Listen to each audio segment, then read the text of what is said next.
प्यारे बच्चों, आज हम लेने जा रहे हैं विभव प्रवणता। विभव प्रवणता जो हमारे पोटेंशियल वाले ही चैप्टर का जो चैप्टर चल रहा था हमारा इलेक्ट्रिक पोटेंशियल की बात करी थी हमने, पोटेंशियल डिफरेंस की बात करी थी। हमने बताया था कि potential is a scalar quantity, अदिश राशि है। पोटेंशियल को कैसे डिफाइन करते हैं? पोटेंशियल को डिफाइन करते हैं कार्य से डब्ल्यू अपॉन क्यू नॉट के अनंत से किसी बिंदु तक अगर हम लाने में किए गए कार्य और आवेश के उस आवेश के मान की निष्पत्ति के बराबर होता है potential at A point. Potential उस बिंदु पर पोटेंशियल विद्युत क्षेत्र में अनंत से किसी बिंदु तक हम किसी परीक्षण आवेश क्यू नॉट को लेके आ रहे हैं तो किए गए कार्य और आवेश के मान की निष्पत्ति के बराबर होता है, अनुपात के बराबर होता है पोटेंशियल उस बिंदु पर। ये कार्य से डिपेंड करता है। इनमें पोटेंशियल के साथ हमने कहा था कि इसमें एनर्जी संचित हो जाती है, इसलिए अगर हम इस आवेश को छोड़ देंगे तो उस गतिज ऊर्जा से आगे बढ़ जाएगा। हमने पोटेंशियल को रेखीय विद्युत क्षेत्र के रेखीय समाकल के रूप में ही रिप्रेजेंट किया था। Line integral of electric field याद करिए। हमने ये भी कहा था कि all these are conservative force, जो वर्क डन होता है वो कंजर्वेटिव होता है, मतलब work done does not depend upon path. Work done जो है बी से ए तक लाने में हम कैसे भी लाएं, it does not depend upon path, यानी पथ पर निर्भर नहीं करता। ये चक्रीय क्रम में पूरा कार्य क्या होता है, शून्य होता है। इन बातों को हमने रखा था हमने। और अब हम आ रहे हैं आगे विभव प्रवणता। विभव प्रवणता इसके साथ ही हमने एक बात और रखी थी। हमने बताया था आपको कि इलेक्ट्रिक डाइपोल जो होते हैं विद्युत विभव, उनके कारण अच्छी स्थिति में और निरक्षी स्थिति में विद्युत विभव कैसे ज्ञात करते हैं। तो बच्चों, अभी हमारे विभव प्रवणता क्या है? विभव प्रवणता यानी पोटेंशियल ग्रेडियंट। क्योंकि हम जानते हैं कि विभव जो है विभव दूरी के साथ घटता जाता है। कैसे? जैसे अगर ये बिंदु आवेश क्यू है, हम जानते हैं अनंत में चले जाएंगे, अनंत में पोटेंशियल एज्यूम अनंत में पोटेंशियल क्या होता है, जीरो था, वी इन्फिनिटी में जीरो। अनंत में पोटेंशियल को जीरो मानेंगे, वी घटता जाता है, ई का मान घटता जाता है, वी का मान जो है धीरे धीरे घटता है। हमने बिंदु आवेश के कारण पोटेंशियल निकाला था 1/4 pi epsilon naught Q upon R. ये भी किसी बिंदु आवेश क्यू के कारण आर दूरी पर पोटेंशियल निकालेंगे तो उसका फॉर्मूला है v equal to 1/4 pi epsilon naught Q upon R. अभी जो पोटेंशियल ग्रेडियंट है, जो विभव प्रवणता है, वो इसी को बताता है कि दूरी के साथ पोटेंशियल किस तरह कमी आती है, विभव में कैसे कमी आती है। दूरी के अनुसार विभव में कमी को दर्शाता है पोटेंशियल ग्रेडियंट। यानी कि अगर हम कहें कि डेल्टा एक्स में डेल्टा वी परिवर्तन आ रहा है तो डेल्टा वी और डेल्टा एक्स क्या होगा, delta V upon delta x, हम कहेंगे इसको विभव प्रवणता। अब ये विभव प्रवणता किसके बराबर होती है, इसको हम निकालेंगे एक डेरिवेशन से। देखिएगा ध्यान से, यहाँ पर बिंदु O है प्लस Q है और इससे हम ले रहे हैं यहाँ पर सीधे एक बिंदु A, ओके। और यहाँ पर ले लिया हमने x दूरी ले लिया हमने, ये x दूरी पर एक बिंदु O है आवेश Q से x दूरी पर। यहाँ से हम एक दे लेते हैं, इसको अनंत से हम लेंगे यहाँ पर पोटेंशियल निकालने के लिए। अनंत से हम x एक्सिस ले लिया हमने पूरा, ठीक है। और यहाँ पर हमने B से A तक की दूरी ले लेते हैं हम डेल्टा x, यानी डेल्टा x दूरी लाने पर यहाँ पर इलेक्ट्रिक फील्ड होगा in this direction plus Q से बाहर की ओर लाइन के अनुदिश। और बिंदु B पर अगर हम किसी परीक्षण आवेश को ला रहे हैं, परीक्षण आवेश को बिंदु B से A तक, हम पोटेंशियल डिफरेंस की ही डेफिनेशन लेंगे। हम यहाँ पर बल लगेगा, उसे फोर्स आप जानते हैं, जो Fe जो इलेक्ट्रोस्टैटिक फोर्स लग रहा है वो पॉजिटिव चार्ज पर जो है प्रतिकर्षण का लगेगा। अब हम इसको जब स्लोली लेके आ रहे हैं क्यू नॉट आवेश को धीरे धीरे विदाउट एक्सीलरेशन, बिना किसी त्वरण के यूनिफॉर्म स्पीड से यूनिफॉर्म मोशन के रूप में, तो हम इस पर एक अपोजिट बाह्यकर्ता के द्वारा एक अपोजिट फोर्स लगाया जाएगा, okay. Means F external is equal to minus Fe, F external is equal to minus Fe लगाया जाएगा। तो माइनस Fe फोर्स हमें माइनस Fe लगाना पड़ेगा डेल्टा x दूरी चलाने के लिए।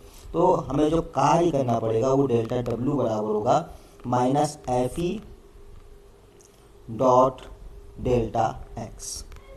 अगर हम इसको डॉट को हटा दें तो हम इसको सीधे लिख सकते हैं माइनस QE डेल्टा x,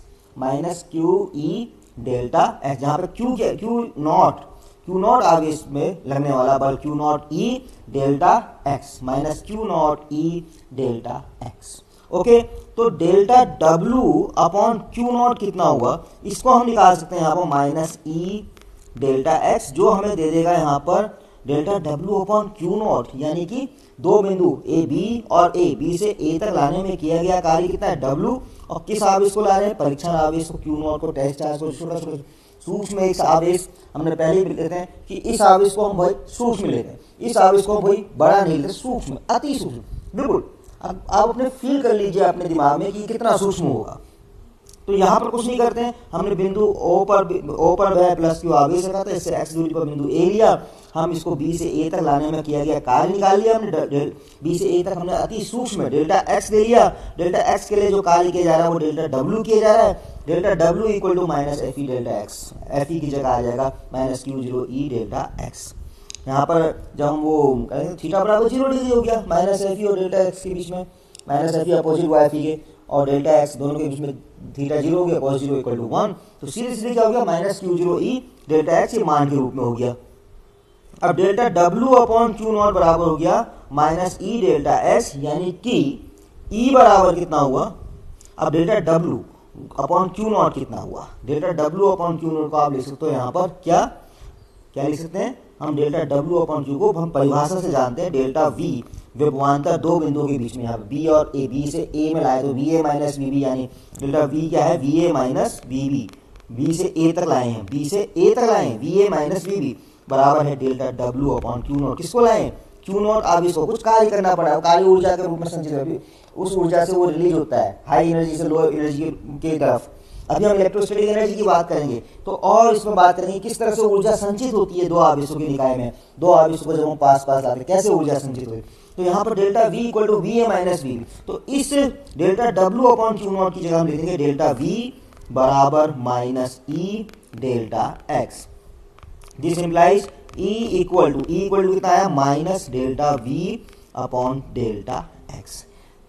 कुछ किताबों में आपको सीधे सीधे मिलेगा, अत्यंत ही सूक्ष्म ले लें डीएक्स को, अत्यंत ही सूक्ष्म ले लें डीवी, तो E equal to minus D V upon D R करके भी मिलेगा, डीवी अपॉन डीएक्स। तो ये दे रहा है आपको विभव प्रवणता का कि कैसे दूरी के साथ विभव में परिवर्तन हो रहा है, विभव कम हो रहा है। ऋणात्मक चिन्ह यहाँ पर यही प्रदर्शित कर रहा है कि वैद्युत क्षेत्र की दिशा में दूरी के साथ विभव प्रवणता, विभव का मान घटता जाता है, विभव का मान घटता है। तो यहाँ पर हम यही लिखेंगे कि वैद्युत क्षेत्र में किसी बिंदु पर किसी दी हुई दिशा में वैद्युत क्षेत्र की तीव्रता उस दिशा में ऋणात्मक विभव प्रवणता के बराबर होती है। जो विभव प्रवणता है वो है delta V upon delta X, या कुछ बुक्स में लिखा होता है D V upon D X. ऋणात्मक चिन्ह यही दर्शाता है कि वैद्युत क्षेत्र की दिशा में विभव घटता है, जिस माइनस नेगेटिव साइन जो है इससे पता चलता है कि in the direction of E, English में लिखा हूं मैं, आप हिंदी में लिख लीजिएगा, इन द डायरेक्शन ऑफ ई, यानी ई की दिशा में वी डिक्रीजेस, यानी कि विभव का मान क्या होता है घटता है, विभव का मान घटता जाता है। तो E equal to minus delta V upon delta X is very common formula. जब हम वैद्युत क्षेत्र परिवर्ती ले रहे हैं, जब हम एक समान वैद्युत क्षेत्र लेते हैं, दो इनफाइनाइट कैपेसिटर लेते हैं, प्लस एंड माइनस हम जानते हैं, इनके मध्य में अगर हम दूरी को बहुत कम करते हैं और पास में हम इनफाइनाइट कैपेसिटर यहाँ पर विद्युत क्षेत्र निकालें तो वो आता है कितना, इसके कारण आता है एक पहली प्लेट के कारण आ जाएगा E1 इक्वल टू, आप सब जानते हैं इनफाइनाइट कैपेसिटर अनंत विस्तार की जो सीट होती है उसके निकट के स्थानों पर वैद्युत क्षेत्र की तीव्रता आती है सिग्मा अपॉन 2 एप्सिलॉन नॉट, जहाँ सिग्मा क्या है पृष्ठीय आवेश घनत्व, सरफेस चार्ज डेंसिटी।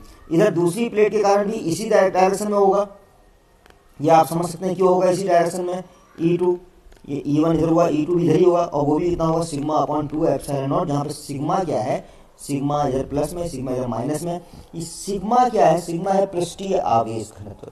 जब हम दोनों पॉजिटिव आवेश के कारण पॉजिटिव आवेश से परे, पॉजिटिव आवेश वाली जो सीट है उससे सीट नंबर 1 से परे, और सीट नंबर 2 नेगेटिव चार्ज है इसलिए उसकी ओर, और दोनों को मिला देंगे तो E1 प्लस E2 आ जाता है हमारे पास नेट E, जो नेट E आता है वो सिग्मा अपॉन एप्सिलॉन नॉट आता है। In between the two sheets, two plate sheet, in between the two plates या इनफाइनाइट अनंत विस्तार की दो सीट के बीच में, दो समांतर प्लेटों के बीच में जो वैद्युत क्षेत्र की तीव्रता होती है वो एक समान होती है, कांस्टेंट होती है। इस कंडीशन में अगर हम लेंगे संबंध तो हमारे पास हमें मालूम है ये पॉजिटिव पोटेंशियल और ये नेगेटिव पोटेंशियल, इन दोनों के बीच में जो पॉजिटिव पोटेंशियल डिफरेंस है वो क्या है, कांस्टेंट है v, एक निश्चित मान है, एक पॉजिटिव एक नेगेटिव। सो E बराबर v अपॉन डी, जहाँ d क्या है, प्लेटों के बीच की दूरी, इसको हम v1 minus v2 upon D भी कह सकते हैं कि v1 क्या है, प्लेट पॉजिटिव प्लेट पे विभव, v2 क्या है, नेगेटिव प्लेट पर विभव, और बटे d। फॉर्मूला बहुत जगह पे हम सीधे सीधे ये वाला फॉर्मूला अप्लाई करते हैं, E बराबर v अपॉन एल भी लिखते हैं कई जगह पर, L दूरी होगी, चालक की लंबाई होगी, कोई चालक है उस चालक की लंबाई L है और वैद्युत क्षेत्र E है और विभव V है, तो इसके सीधे सीधे रिलेशन लगा देंगे हम, E बराबर v अपॉन एल, E बराबर v अपॉन एल। तो ये कॉमन से ध्यान रखिएगा। मात्रक क्या होगा, इसके आधार पर हम जानते हैं E का मात्रक क्या होता है, वैद्युत क्षेत्र की तीव्रता, जो वैद्युत क्षेत्र की तीव्रता, इसका मात्रक लेते हैं हम, जिस वैद्युत क्षेत्र की तीव्रता की बात करते हैं तो इसका मात्रक लेते हैं हम न्यूटन पर कूलम। पर मैं यहाँ पर अगर वोल्ट पर मीटर कहूँ तो वो भी गलत नहीं होगा, क्योंकि हम जानते हैं E इक्वल टू परिवर्ती क्षेत्र के लिए माइनस dv अपॉन dx या dv अपॉन dr जो भी लिख लें बराबर जो, या फिर अगर एक समान क्षेत्र होगा, एक समान वैद्युत क्षेत्र होगा तो E बराबर जो है v अपॉन एल, दोनों सेम है, volt per metre, volt per metre. v का मात्रक क्या होगा, वोल्ट, और लंबाई का मात्रक क्या होगा, मीटर। इसलिए 1 newton per coulomb, 1 newton per coulomb is equal to 1 volt per metre. तो बच्चों इस प्रकार से हम इसको निकालें। अब E बराबर dv upon dx, minus dv upon dx जो हम लिखा था उसको हम ij के 3 विमाओं में भी लिख सकते हैं, और वो सिंपल है 3 विमाओं में लिखने के लिए। तब हमें क्या लेना पड़ेगा, हर i एक्सिस की ओर कितना परिवर्तन हो रहा है, delta v del v upon del x, this is an I cap, plus del v upon minus लेंगे, 100% माइनस लेंगे यहाँ पर। तीनों विमाओं के लिए जो सूत्र आता है उसको आप नोट कर लीजिए क्या आता है, मैं यहाँ पर फिर से लिख रहा हूँ इसको, E इक्वल टू E जो वेक्टर क्वांटिटी और del v upon del x, this is I cap, minus del v upon del y, ये हो जाएगा आपका j cap, minus del v upon del k del z, और this is k cap. तो ये 3 विमाओं के लिए सूत्र हैं। इस प्रकार से हमारा ये संबंध होता है विभव प्रवणता कि E और V में क्या संबंध है। अब बच्चों एक काम और करते हैं, अब हम एक दूसरा कर लेते हैं। एक समान वैद्युत क्षेत्र में यदि हम किसी वैद्युत द्विध्रुव को रखते हैं तो हमें कितना कार्य करना पड़ता है। तो वैद्युत द्विध्रुव की बात हम पहले कर चुके हैं। एक समान वैद्युत क्षेत्र में, एक समान वैद्युत क्षेत्र, बाह्य वैद्युत कर देते हैं इसको, एक समान बाह्य, इसको लिख दीजिए आप, एक समान बाह्य वैद्युत क्षेत्र में वैद्युत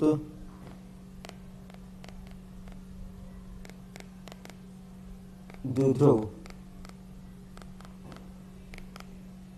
को घुमाने में किया गया कार्य, को घुमाने में किया गया कार्य।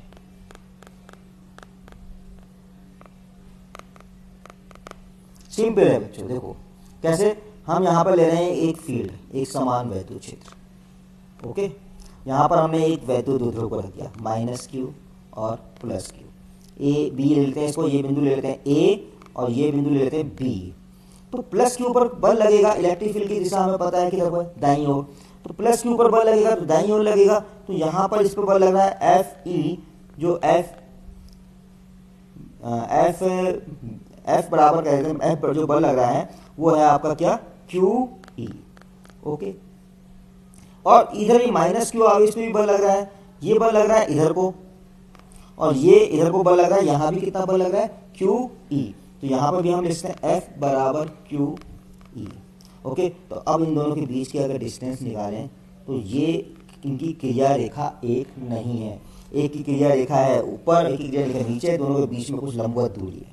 जब क्रिया रेखा एक होती तो दोनों विपरीत दिशा में होने के कारण क्या होते, कैंसिल हो जाते। एक इधर को है, एक इधर को है, नेट है, एक बल इधर को लग रहा है, एक बल बराबर मात्रा के लग रहे हैं पर विपरीत दिशाओं में लग रहे हैं, तो ये कैंसिल हो जाते हैं। परंतु यहाँ पे बल बराबर मात्रा के हैं पर विपरीत दिशाओं में होने के बावजूद भी क्रिया रेखा एक नहीं है, लाइन ऑफ एक्शन एक नहीं है, इस कारण ये कैंसिल नहीं होंगे, बल्कि ये द्विध्रुव को घुमाने का प्रयास करेंगे, ऐसे घुमाने का प्रयास करेंगे कि वैद्युत क्षेत्र की दिशा में संरेखित हो जाए। तो इस दिशा में बच्चों हम निकालेंगे यहाँ पर वैद्युत द्विध्रुव में लगने वाले इन दोनों बल युग्मों के कारण लगने वाला बल आघूर्ण।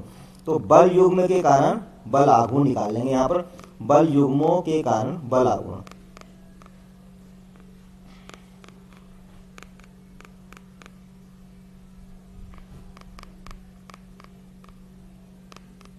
एक बात ध्यान रखना बच्चों कि यहाँ पर जो है हम बल युग्मों के कारण बल आघूर्ण निकाल रहे हैं, पर इसमें एक बात और ध्यान रखिएगा कि इसमें आपको जो चित्र का वर्णन करना है वो अपने हिसाब से करना है। आपकी एक शैली होनी चाहिए कि कोई एक वैद्युत द्विध्रुव ए बी एक समान वैद्युत क्षेत्र में स्थित है, आप लिखेंगे उसे थीटा कोण पर बनाते हुए स्थित है। यहाँ पे इसका कोण जो है वैद्युत क्षेत्र की दिशा से थीटा कोण बनाते हुए स्थित है, ये भी ले लिया हमने। और दोनों आवेश क्योंकि बराबर होते हैं वैद्युत द्विध्रुव में, एक आवेश पर बल क्यू ई वैद्युत क्षेत्र की दिशा में लग रहा है, माइनस क्यू आवेश पर बल वैद्युत क्षेत्र की विपरीत दिशा में लग रहा है। तो सिंपल सी बात यहाँ पर ये लिखनी है। अब हम निकालेंगे, ये तो सबसे पहले हमने कहा है बल युग्म के कारण बल आघूर्ण, जो पहले हम कर चुके हैं, हालांकि हम यहाँ पर फिर निकाल दे रहे हैं। तो उसको निकालते हैं जब हम, तो ये हम लंबवत दूरी लेते हैं, टाउ निकालते हैं, याद करिएगा, एक बल और लेते हैं बलों के बीच की लंबवत दूरी, बलों के बीच की लंबवत दूरी। ये मैं पहले कर चुका हूँ, पहले वाले उसमें पार्ट्स में भी आ गया है, बलों के बीच लंबवत दूरी। ओके, इसको और ज्यादा लंबा लिखना चाहेंगे तो लिखेंगे आप क्या, बलों के क्रिया रेखा के बीच की लंबवत दूरी। तो यहाँ पर शॉर्ट में लिख रहा हूं मैं एफ, और ये लंबवत दूरी हो गई आपकी यहाँ पर ए बी सी, तो बी सी ले लेते हैं, बी सी तो बराबर हो जाएगा ये Q E into B C, and B C कितना है उसको आप ज्योमेट्रिकली निकालेंगे, ज्यामिति से। ये आपका है कितना, साइन थीटा बराबर होता है लंब बटे कर्ण। हम जानते हैं कि साइन थीटा बराबर लंब बटे कर्ण, यानी साइन थीटा यहाँ पर कितना लंब है, यहाँ पर बी सी और कर्ण है यहाँ पर ए सी, तो बी सी बराबर कितना हुआ ए सी साइन थीटा, और ए सी कितना हुआ यहाँ पर, ए सी आप लेते हैं इन दोनों के बीच की दूरी, इसको लेते हैं यहाँ पे द्विध्रुव में हमेशा लेते हैं 2l, याद रखना हमेशा शुरू से ही हम 2l लेते हुए आए, इसे 2l लिखे 2l साइन थीटा, एल भी ले सकते थे, क्या गलती थी इसमें, कोई प्रॉब्लम नहीं थी, पर 2l ले रहे हैं क्योंकि हम गणनाओं में उसको देख रहे हैं, जगह जगह पर हमने गणना की तो हमें 2l लिखने में आसानी हो रहा है। मध्य बिंदु लो, इधर का l उधर दाएं का l, आधी दूरी l आधी दूरी l, ओके, इसलिए हम 2l लेते हैं। अब यहाँ पर बी सी बराबर 2l साइन थीटा, तो टाउ बराबर कितना हो गया Q E 2l sine theta. ये मैंने दोबारा रिपीट कर दिया आप लोगों के लिए, आप लोगों के अच्छे के लिए। अब q इंटू 2l यहाँ पे आ जाएगा, और ये होगा ई साइन थीटा, और हम जानते हैं q इंटू 2l होता है p होता है इलेक्ट्रिक डायपोल मोमेंट, वैद्युत द्विध्रुव आघूर्ण, जिसे हम परिभाषित करते हैं, डिफाइन करते हैं, एक आवेश तथा उनके बीच की दूरी, उनके बीच की अल्प दूरी के गुणनफल के बराबर होता है। इसका मात्रक होता है कूलाम मीटर। क्या होता है इसका मात्रक, कूलाम मीटर। ये होता है इलेक्ट्रिक डायपोल मूवमेंट। क्या होता है ये इलेक्ट्रिक डायपोल मूवमेंट। टाउ बराबर हो गया आपका पी ई साइन थीटा। बार बार रिपीट करना बहुत अच्छा रहता है ताकि आपको वो चीज याद हो जाए। तो टाउ बराबर पी साइन थीटा, ये बल आघूर्ण लग रहा है जब वो थीटा कोण पर स्थित है, जब वो थीटा कोण पर। अब मैं आपसे कह रहा हूँ इसको थोड़ा सा घुमा दो, अब इसको थोड़ा सा घुमा दो, ठीक है, तो थोड़ा सा घुमा दिया हमने, थीटा 1 पे से थीटा 2 तक ले गए, तो कुछ कार्य करना पड़ेगा, नहीं करना पड़ेगा। अब जब थीटा कोण स्थित है तो हमने थोड़ा सा घुमाया, थोड़ा सा यानी डी थीटा कोण घुमाया। अब यही इसी स्थिति में हम यदि इसको डी थीटा कोण घुमा दें, डी थीटा कोण घुमा दें, तो कुछ तो कार्य करना ही पड़ेगा भाई घुमाने में। एक तो वो बल युग्म का आघूर्ण लगा है, वो उसको वैद्युत क्षेत्र की दिशा में संरेखित करना चाह रहा है, और उसको हम जो है जबरदस्ती घुमा दे रहे हैं। तो यही वाहीकर्ता के द्वारा जो कार्य किया जाएगा वो कुछ ना कुछ किया जाएगा, उसको निकाल रहे हैं हम, और उसको निकालना बड़ा आसान है। यहाँ पर लिख देते हैं हम डी डब्ल्यू बराबर। अब यहाँ पर हम क्योंकि बल आघूर्ण के विपरीत निकालें, टॉर्क के अगेंस्ट में चल रहे हैं, इसलिए लेंगे यहाँ पर क्या, टॉर्क। जहाँ पे बल लेते थे वहां पे क्या ले रहे हैं हम, टॉर्क, और जहाँ पे विस्थापन लेते थे वहां पे एंगल का एंगुलर विस्थापन, ये कितने कोण हमने इसको घुमा दिया, वो आ जाएगा पर D theta, tau into D मान रख देंगे टाउ बराबर हमने निकाला अभी ऊपर P sine theta, P sine theta और ये डी थीटा।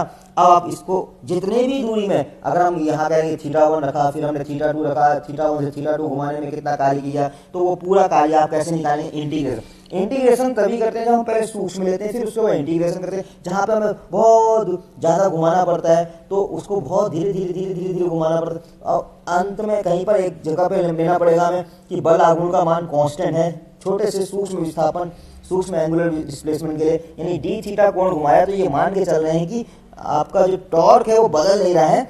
उस स्थिति में जो कार्य हो रहा है वो होगा आपका tau into D theta, tau into, पर टाउ का मान भी बदलता रहता है थीटा के साथ साथ। अब थीटा 1 से थीटा 2 तक कितना कार्य करना पड़ा, उसके लिए क्या करना पड़ेगा यहाँ पर इंटीग्रेशन, क्या करना पड़ेगा इंटीग्रेशन। माना थीटा 1 से थीटा 2 तक ले जाने पर कार्य करना पड़ा, ये थीटा 1 से थीटा 2 तक ले जाने पर हमें डब्ल्यू कार्य करना पड़ा, तो हम इंटीग्रेशन करते हैं, सांप जैसा चिन्ह बनाते हैं, theta 1 lower limit, theta 2 upper limit. ये मैथमेटिक्स का सांप जैसा चित्र, ये बायोलॉजी वालों के जो स्टूडेंट जो मैथमेटिक्स नहीं पढ़ते हैं, जो डिफरेंशिएशन नहीं पढ़ते, जो इंटीग्रेशन नहीं पढ़ते, उनके लिए ध्यान रखना है कि हमेशा हमें सूक्ष्म मानों का इंटीग्रेशन करना होता है। जब हमें कार्य निकालना होता है एक दूरी से एक एंगल से दूसरे एंगल तक हमें बहुत बड़ी बड़ी दूरियों को सम करना होता है, तो सम का एक तरीका होगा बराबर डब्ल्यू की जगह लिख देंगे हम P sine theta, D W की जगह theta 1 to theta 2 P sine theta and D theta.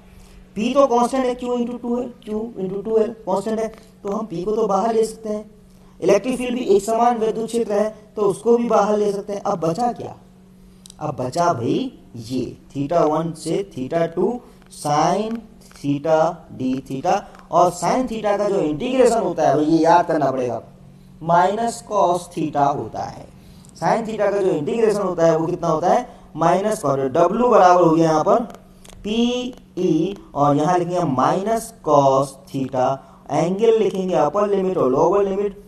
अब यहाँ पर हम ले रहे हैं थीटा 1 से थीटा 2, आपकी बुक में थीटा 0 से थीटा लिया है, मैं ले रहा हूँ थीटा 1 से थीटा 2, कि अगर हम थीटा 1 से थीटा 2 तक घुमा रहे हैं तो कितना कार्य करना पड़ेगा, तो हम यहाँ पर लिख देंगे limit theta 1 lower limit, theta 2 upper limit. हमारे पास क्या है, डब्ल्यू बराबर पी ई, पहले लिखेंगे minus cos theta 2, upper limit को पहले लिखते हैं हमेशा और फिर माइनस लिखते हैं, और उसके बाद लोअर लिमिट को लिखते हैं माइनस कॉस थीटा 1। इसके बाद ये माइनस माइनस प्लस हो गया, तो हमारे पास जो रिजल्ट आया है डब्ल्यू बराबर P E cos theta 1 minus cos theta 2। ये है थीटा 1 से थीटा 2 घुमाने में किया गया कार्य, और ये वैसे कहीं ना कहीं वैद्युत द्रुतों की स्थितिज ऊर्जा के रूप में भी संचित हो जाता है। अब देखो इसमें यदि थीटा 1 को मैं अगर 0 डिग्री कर लूँ, यानी थीटा 1 जो है सीधे सीधे कहाँ रखा हो, थीटा 1 नहीं हो, ये एक्सिस है ये, और थीटा 1 की स्टेज ये है माइनस क्यू प्लस क्यू, ये है थीटा 1, और इसके बाद मैं इसको घुमा करके कुछ कंडीशन में ले आया तो कितना कार्य करना पड़ा ये निकालना है। यानी थीटा 1 कितना है 0 डिग्री और थीटा 2 कितना है थीटा, तब ये कितना बनेगा, तब बनेगा डब्ल्यू बराबर पी ई, ई तो रहना ही है, इंटू, अब देखो इंटू कितना है, कॉस थीटा 1 कितना हो कॉस 0, थीटा 1 की जगह क्या आ गया कॉस 0, यहाँ पे कॉस 0 माइनस कॉस थीटा 2 की जगह कॉस थीटा, 0 से थीटा घुमा दिया हमने 0, देखिए ये वाली कंडीशन है 0 की, माइनस क्यू प्लस क्यू, ये रखा माइनस क्यू प्लस क्यू, ये हमने इलेक्ट्रिक फील्ड, ये हमारा ये इलेक्ट्रिक फील्ड है, इस डायरेक्शन में समांतर रेखाओं से रिप्रेजेंट किया, और ये माइनस क्यू प्लस क्यू उसमें संरेखित है। यहां से हमने थीटा कोण घुमा दिया इसको, ये माइनस क्यू और ये प्लस क्यू, ये प्लस क्यू, और वैद्युत क्षेत्र की दिशा वही दाईं ओर, ये वैद्युत क्षेत्र, ये वैद्युत क्षेत्र, ये दोनों की दिशा क्या है दाईं ओर, एक समान वैद्युत क्षेत्र। थीटा 1 से थीटा घुमाया तो थीटा 1 की जगह 0 डिग्री लिख दिया, थीटा 2 की जगह थीटा लिख दिया, तो डब्ल्यू बराबर कितना आया P E, and this is cos 0 is 1 minus cos theta. यानी कि अगर हम उसे कार्य को द्विध्रुव को घुमाने में अच्छी स्थिति से निकालेंगे तो डब्ल्यू बराबर आएगा P E 1 minus cos theta. अब बच्चों ये तो हो गया हमारा ये केस। अब वैद्युत क्षेत्र में वैद्युत द्विध्रुव की स्थितिज ऊर्जा भी निकाली जाएगी, तो स्थितिज ऊर्जा कैसे निकाली जाएगी, कितनी होगी, उस पर विचार कर लेते हैं। Electric potential energy of an electric dipole, okay.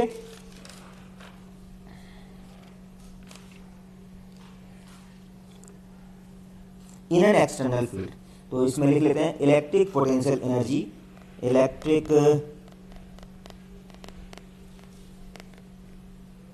Potential energy, वैद्युत स्थितिज ऊर्जा of an electric dipole, of an electric dipole, okay, of an electric dipole in an external field, in an external electric field, okay. यानी कि वैद्युत स्थितिज ऊर्जा किसी dipole की वैद्युत स्थिति में एक बाह्य वैद्युत क्षेत्र में, एक बाह्य वैद्युत क्षेत्र में हमने निकाला W बराबर, जो फॉर्मूला निकाला हमारा क्या फॉर्मूला था वो हम कर चुके हैं पहले, इससे मैं ज़्यादा जाऊंगा नहीं। W बराबर PE, हमने वैद्युत ऊर्जा को θ1 से θ2 घुमाया है, तो W बराबर PE cos θ1 माइनस cos θ2, ये हमारा एक जनरल फॉर्मूला है, cos θ1 माइनस cos θ2। अब हम आगे आते हैं, ये तो आपका वर्क डन है, और यही वर्क डन जो है एनर्जी के रूप में स्टोर होगा, पोटेंशियल एनर्जी के रूप में यही वर्क डन स्टोर हो जाएगा, और इसलिए हम इसी को कह सकते हैं U बराबर PE cos θ1 माइनस cos θ2। θ1 क्या है, वैद्युत क्षेत्र से बनाया हुआ कोण, फिर θ2 क्या है, वैद्युत क्षेत्र से बनाया हुआ कोण। अब अगर ये θ1 90 डिग्री हो जाए तो कितना होगा, तो हम ये देखेंगे। तो सबसे पहले हम आते हैं कि θ1 अगर 90 डिग्री हो, यानी कि वैद्युत क्षेत्र की दिशा के लंबवत रखा हो, θ1 इज इक्वल टू 90 डिग्री, तो क्या होगा, यदि ये वैद्युत, ये आपका इलेक्ट्रिक फील्ड है और ऐसे रखा हो -q प्लस q, तो इन जनरल अगर आप देखें तो -q प्लस q लाने में मैं सीधे उठा के ले आया, यहाँ पर वैद्युत क्षेत्र में जितना कार्य वहाँ मुझे प्लस q में करना पड़ा है इसमें, उतना ही कार्य यहाँ पर माइनस, कार्य 0 हो गया, यहाँ पे तो कार्य 0 हो गया। पर यहाँ से घुमाऊंगा मैं जो भी, अब थीटा जितना भी घुमाऊंगा वो कार्य हमें यहाँ पर एनर्जी के रूप में स्टोर हो जाएगा। पर इतना हमें जानने की जरूरत नहीं है, इसी फॉर्मूले में जो ऊपर है इसमें थीटा को 90 डिग्री लिख दें तो हमारे पास आ जाएगा U बराबर PE cos 90 माइनस cos, अब थीटा कर दिया हमने, तो बराबर आ जाएगा PE cos 90 बराबर कितना हुआ, 0 हुआ। तो ये हो गया आपका PE cos थीटा, और ये नेगेटिव साइन का -PE cos theta.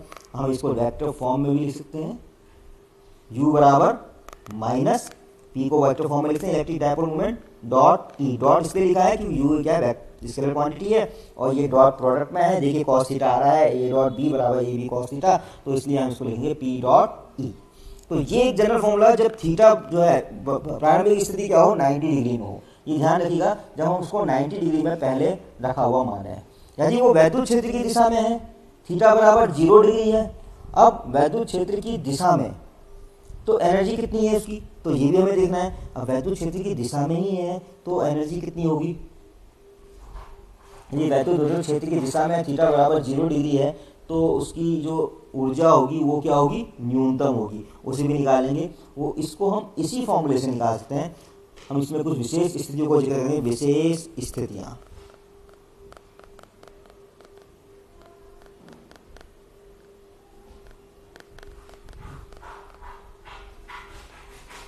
Number A, यदि वैद्युत द्विध्रुव क्षेत्र की दिशा में हो, यानी थीटा बराबर 0 डिग्री,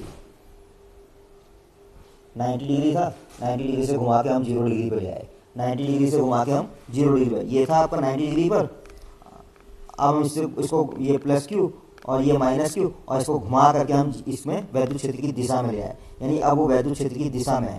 पहले थीटा 90 डिग्री था, अब हम कहाँ ले आए, 0 डिग्री, ये 0 degree minus Q plus Q, okay. तो cos 90 0 हो गया, तो हमारे पास ये फॉर्मूला आ गया -P cos थीटा। अब थीटा क्या है, 0 डिग्री है, 0 डिग्री है, तो U कितना हो गया, न्यूनतम होगा, मिनिमम, उसमें U मिनिमम होगा -PE cos 0, क्योंकि 0 में लिया है, 90 से 0 में लिया है, तो cos 0 बराबर 1, तो U मिनिमम होगा उस कंडीशन में -PE, ये ध्यान रखेंगे। यदि 90 डिग्री पर हो, यदि वैद्युत इसमें 90 डिग्री पर हो, वैद्युत द्विध्रुव क्षेत्र के लंबवत ही हो, हमने यहाँ पर लंबवत से थीटा घुमाया था, तो -PE cos थीटा। अब अगर ये थीटा 90 डिग्री हो, cos 0 से 90 डिग्री भी ले सकते थे, तो कितना होगा, तो 0 से 90 डिग्री के केस में हम कार्य निकाल लेते W बराबर 1 minus P 1 minus cos theta, पर या इसी फॉर्मूले से ले लेते हैं कि 90 डिग्री से घुमा रहे हम तो 90 डिग्री में ले आए तो u कितना होगा, दूसरी कंडीशन में थीटा बराबर क्या है 90 डिग्री होगा, 90 डिग्री यानी हमने 90 डिग्री में ले आए ध्रुव को, तो उस कंडीशन में u कितना आएगा 0, क्यों, क्योंकि minus P E cos 90 equal to 0। और वैसे भी सीधे सीधे है, ये आपका वैद्युत क्षेत्र है, मैं यहाँ पर प्लस क्यू आवेश लाया, कुछ कार्य करना पड़ा, एनर्जी स्टोर हो गई, यहाँ पर माइनस क्यू आवेश अपने आप ही आ गया, वैद्युत क्षेत्र के द्वारा ही कार्य करना पड़ा, एक में कार्य धनात्मक हो गया, एक में ऋणात्मक हो गया, ये आपका द्विध्रुव है, तो कैंसिल आउट हो गया वर्क। तो इस कंडीशन में जो एनर्जी स्टोर है वो 0। एनर्जी कहाँ स्टोर है, जब मैं इससे घुमा रहा हूँ 90 डिग्री से किसी एंगल में, तब है वो minus P dot E, minus P dot E. पर यहाँ पर जब 90 डिग्री में है तो 0 है, और थीटा में अच्छी स्थिति में एक्सियल कंडीशन में है तो माइनस पी। और यदि हम 180 डिग्री घुमा दें, यानी कि 100 थीटा बराबर 180 डिग्री कर दें, अब हमने 90 डिग्री रखा था, अब इसको पूरा यहाँ पर और 180 डिग्री कर दिया, तो 180 डिग्री घुमा देंगे तो u 180 कितना हो जाएगा माइनस पी ई। अब थीटा कितना एंगल बना रहा है 180 का, कॉस 180, और कॉस 180 बराबर होता है -1 cos 90 plus 90 minus sine 90, that is -1, minus minus plus हो जाएगा, तो ये होगा आपका पी ई, और ये हमें प्राप्त होगा मैक्सिमम। परंतु इस समय इस स्थिति में वैद्युत द्विध्रुव होता है अस्थायी संतुलन, अस्थायी संतुलन की स्थिति होती है, ये होती है वैद्युत द्विध्रुव की अस्थायी संतुलन की। जब हम उसे 180 डिग्री घुमा दें, 180 डिग्री घुमाने का मतलब ये हुआ कि हम सीधे यहाँ पे प्लस क्यू आवेश आ गया और यहाँ पर माइनस क्यू आवेश आ गया, ए बी को हमने ऐसे घुमा दिया, पूरा पलटा कर दिया, पूरा ऐसे करके पलटा करके घुमा दिया। 90 डिग्री पहले था, थीटा 1 बराबर 90 डिग्री लिया हमने, वहाँ से घुमा के इधर लिया है, पूरा पलटा कर 180 डिग्री, थीटा बराबर हो गया 180 डिग्री। तो उस कंडीशन में ये हो गया यू, हमारा जो एनर्जी हुई स्थितिज ऊर्जा उस समय हुई प्लस पी, यानी कि 90 डिग्री से अगर हम अच्छी स्थिति में 0 डिग्री पर घुमाएंगे तो होगी माइनस पी, 90 डिग्री से हम 180 डिग्री में घुमाएंगे तो होगी प्लस 180 प्लस पी। तो इस प्रकार से हमारा ये टॉपिक यहाँ पर खत्म होता है कि इलेक्ट्रोस्टैटिक एनर्जी इलेक्ट्रिक डायपोल की जो हमने निकाली है इलेक्ट्रिक, और भी तरीके निकालने के हमने यहाँ पे सीधे निकाली है। फॉर्मूला आप याद रखेंगे, यदि हम इनिशियल कंडीशन को अच्छी स्थिति से लेते हैं तो फॉर्मूला ये आता है, ध्यान रखेंगे। थीटा 1 को अगर हम 0 लेते हैं तो फॉर्मूला थोड़ा सा अंतर आता है, यहाँ पर कॉस 0 का 1, u बराबर पी 1 माइनस कॉस थीटा भी लिखा होता है किसी किताब में, जैसे यहाँ पर कार्य में ये लिखा था हमने। इस कंडीशन में हमने पहले इनिशियल कंडीशन को हमने लिया है अच्छी स्थिति में, और दूसरी कंडीशन में लिया है हमने थीटा 1 को लिया है 90 डिग्री में रखा हुआ है। अभी कोई ऊर्जा अब इसके साथ घुमा रहे हैं 90 डिग्री से, तो वो ऊर्जा जो संचित हो रही है उसको लिया हमने यहाँ पर, और उससे हमने निकाले हैं कि कितनी ऊर्जा आ रही है। तो ये आप ध्यान रखेंगे। स्थायी संतुलन की स्थिति कब होती है, जब द्विध्रुव अच्छी स्थिति में होता है, थीटा बराबर 0 डिग्री होता है, जो पहली कंडीशन है। ये है आपकी स्थायी संतुलन की। और अस्थायी संतुलन की कब होती है, जब थीटा बराबर 180 डिग्री होता है। याद रखिए, स्थायी संतुलन की स्थिति में थीटा बराबर 0 डिग्री और अस्थायी संतुलन की स्थिति में थीटा बराबर 180 डिग्री। इन बातों को याद करके आप अपने नोट्स बनाएंगे।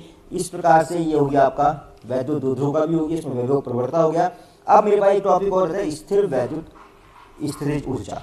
स्थिर वैद्युत स्थितिज ऊर्जा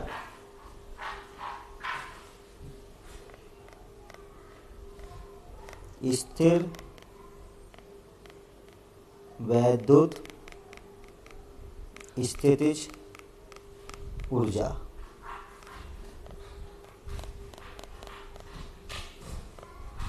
ये हो गया आपका electrostatic potential energy. Electrostatic potential energy, electrostatic potential energy. Okay, electrostatic potential energy. यहां पर बच्चों ध्यान देने वाली बात है, इलेक्ट्रोस्टैटिक पोटेंशियल एनर्जी।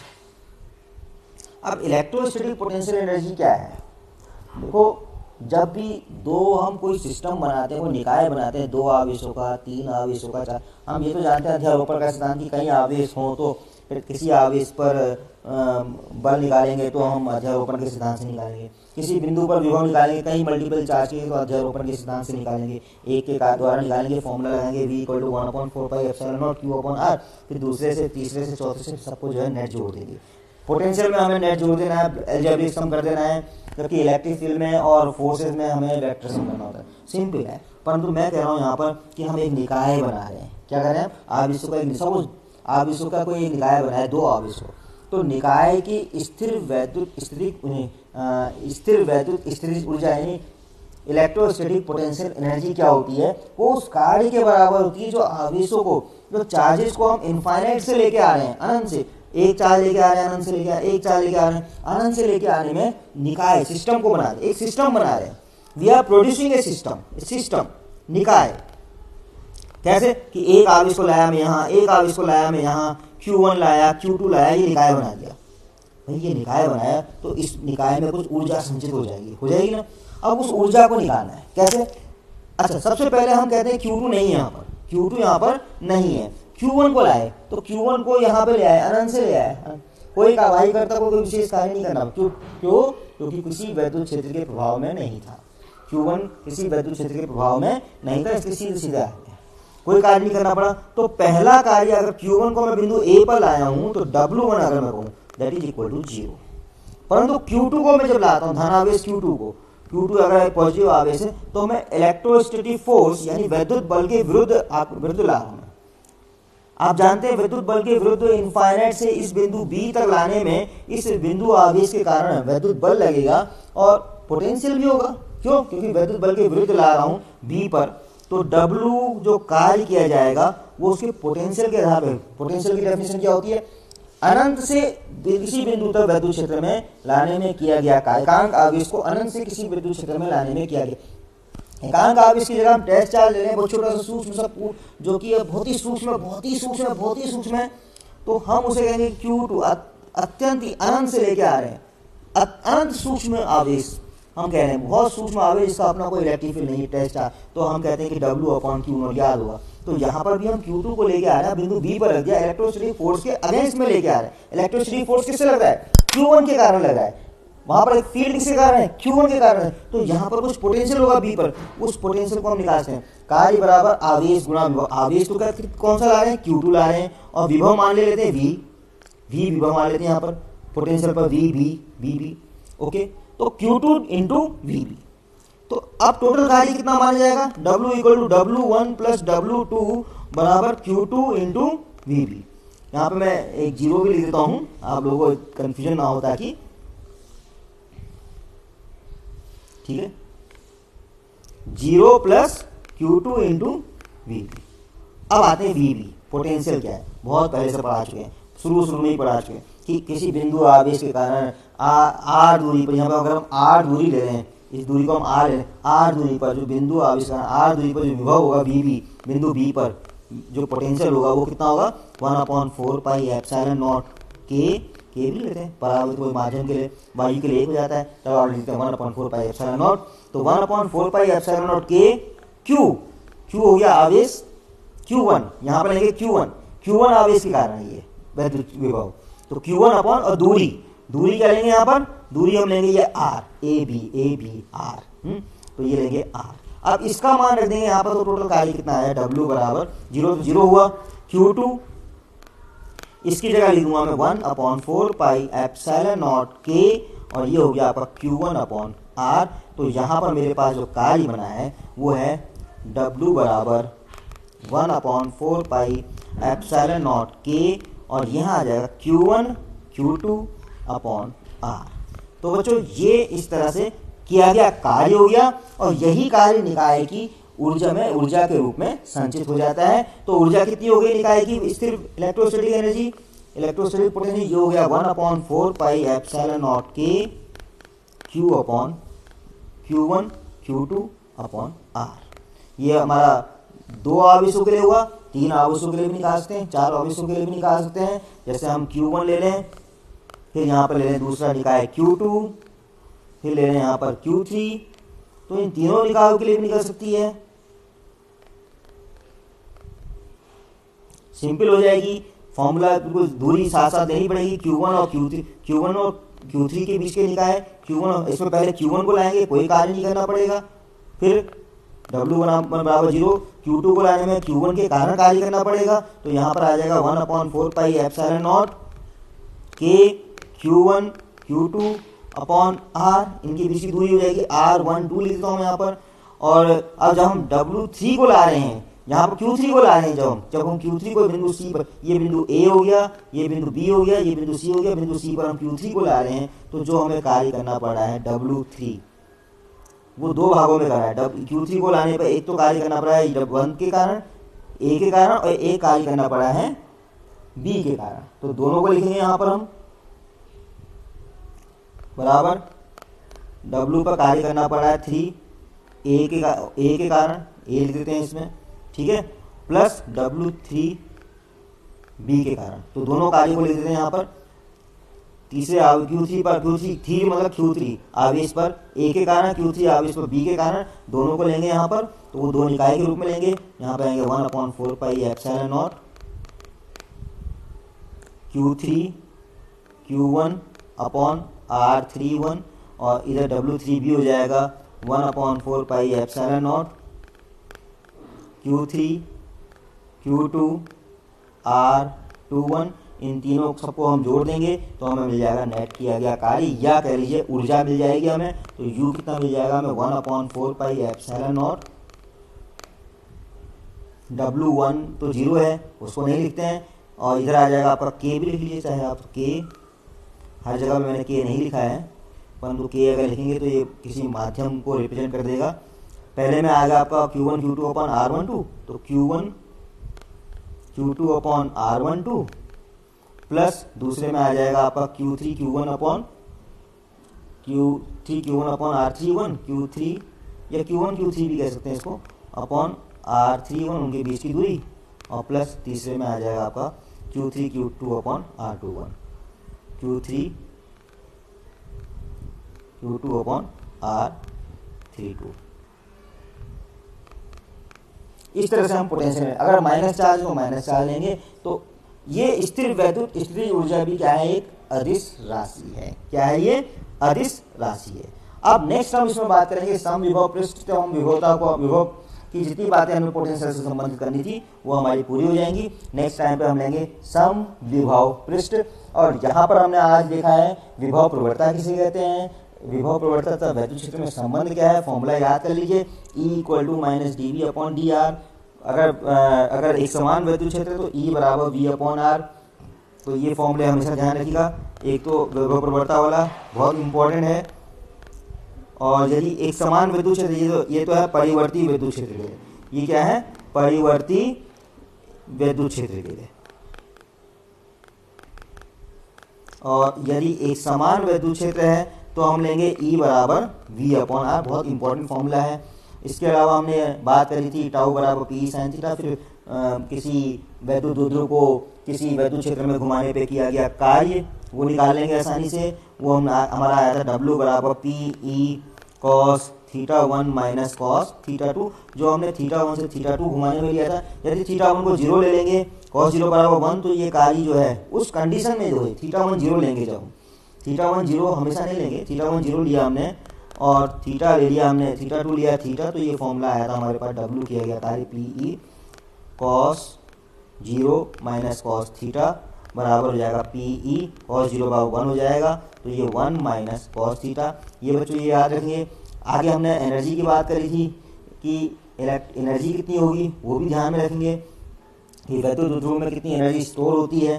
तो उसको एनर्जी को एक तो या तो ये लिखते हैं W बराबर P1 U बराबर P1, या फिर दूसरी कंडीशन में ले लीजिए आप θ1 बराबर ले लीजिए 90 डिग्री रखा और उसको हमने थीटा डिग्री घुमाया। θ2 ले लीजिए आप थीटा, तो एक फॉर्मूला अलग टाइम में आपको मिल जाएगा।